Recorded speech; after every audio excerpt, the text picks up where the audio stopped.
It's Sunday morning on CBS. And here again is Lee Cowan. Now, one of our Sunday best. The last time we heard from rocker Pat Benatar, hers was a tale with a very happy ending, save for one pretty significant, well, let's just call it an oversight. An oversight that has since been remedied. Hence, another look at Jim Axelrod's Sunday Profile. We belong to the sound of the words we both falling under. It only takes a couple of bars Whatever we deny to see and hear that Pat Benatar and her husband, guitarist Neil Giraldo, indeed belong together. we belong to the light, we belong to the love. Married for 40 years, they are among rock's most enduring couples, if not at the very top of the list. Collaborating with somebody for 4 years is a lot. 40?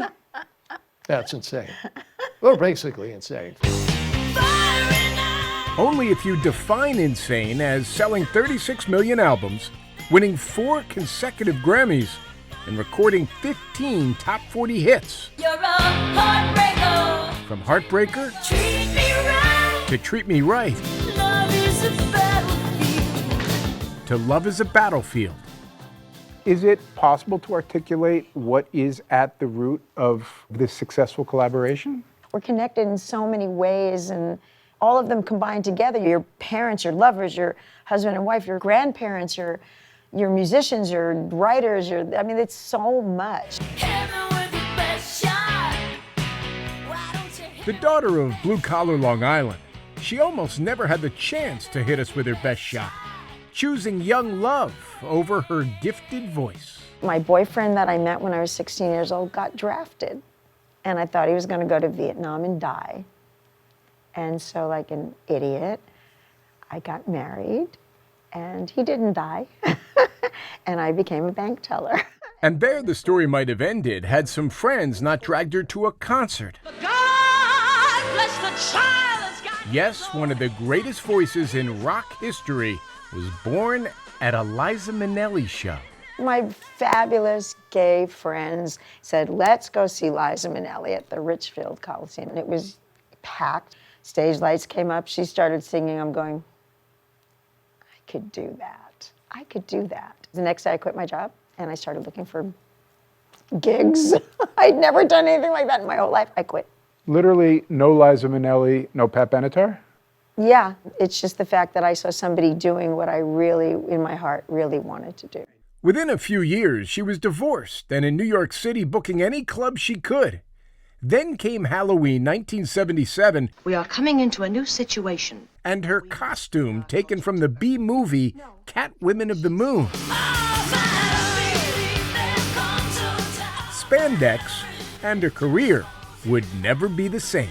I had all this big eyeliner on. I had this little short thing with these black ties, these little short boots, and a ray gun. So I had been doing fine, having gigs and all that kind of stuff. But I sang in costume that night. It was a whole other experience.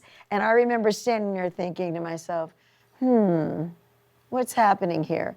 I need a lover that won't drive me crazy. What was happening was her first record deal in 1978, which is how she met a 22-year-old guitarist from Cleveland. All I was looking for was a great singer. I just wanted to find that so I can write songs, produce, make records, make great records. I didn't want to be a solo artist. I wanted what Robert Plant and Jimmy Page had together, or Keith and Mick. I wanted that back and forth, back and forth, back and forth. She was looking for you No, it was before there was a crazy. you. It Correct, was and I was looking crazy. for her. And as soon as I got there, I go, you need to sing, we got to sing in a different key. This has got to go up. There's another part of your voice you're My not voice. getting. We did Heartbreaker first, and the minute we did it, Kept ringing. we knew right. I was like, that's it. I knew it. I wasn't looking back.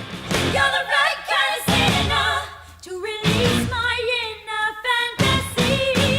The invincible winner. They'd follow up Heartbreaker with 3 top 10 hits in the next 5 years. That girl looks just like Pat Benatar. There are 3 girls here at Ridgemont who have cultivated the Pat Benatar look. And her tough cookie persona would speak to a generation. An icon of female empowerment who decades before Me Too didn't take any crap from any DJ who held the power of playing her songs. The minute I'd walk in there, he'd say, why don't you sit right here and we'll see if we can get that record playing. You. In the beginning, I mean, I was still kind of like timid. And then I finally started to realize, wait, I have an opportunity here. If I change this for myself, it will start the ripple effect. I had power now. So that changed everything. Almost instantly, Pat and Neil had realized their connection went far deeper than musical collaborators. But then there's this sort of winning life's lottery component Oh, to the it. chemical thing was ridiculous. By 1982, they had married, formalizing their two-against-the-world posture in dealing with the music business. I didn't start this by myself. He and I did this together from day one. It seems like it's important to almost set the record straight. This was a It partnership. was. Somebody said, I don't understand why his name has to be up on the marquee too. I said, because every song that you love and listen to was created by him, asshole.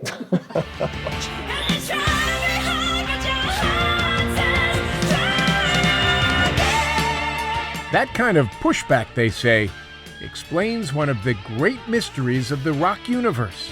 That given her influence, impact, and number of hits, how could Pat Benatar not be in the Rock and Roll Hall of Fame? Does it bother you at this point that you're not in the Rock and Roll Hall of Fame? Nope. Listen, when you win things, it's really fun. But the point is, does this validate, not validate what we've done? No. It would be nice to have it for our children, for the fans, everything else. Sure. Do I need someone to acknowledge? No. That sounds disarmingly healthy. Oh, it's the truth again. Life's not fair. What are you going to do? And now, it's a question that needs no answer. This November, Pat Benatar and Neil Giraldo will finally be inducted into the Rock and Roll Hall of Fame. It's a sweet time of life for them. 2 grown daughters and 2 grandchildren who live near their home outside Los Angeles. Neil started 3 Chord Bourbon, a company that earmarks some of its sales to help struggling musicians. And they may have just found the perfect next chapter for their rock and roll love story, using their songs as the foundation for a musical. They've always called us Romeo and Juliet of rock and roll because they tried to split us up so early on. A modern version of Romeo and Juliet they hope to bring to Broadway.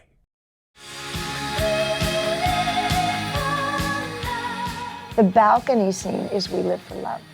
It's gorgeous. It's like it was written for that.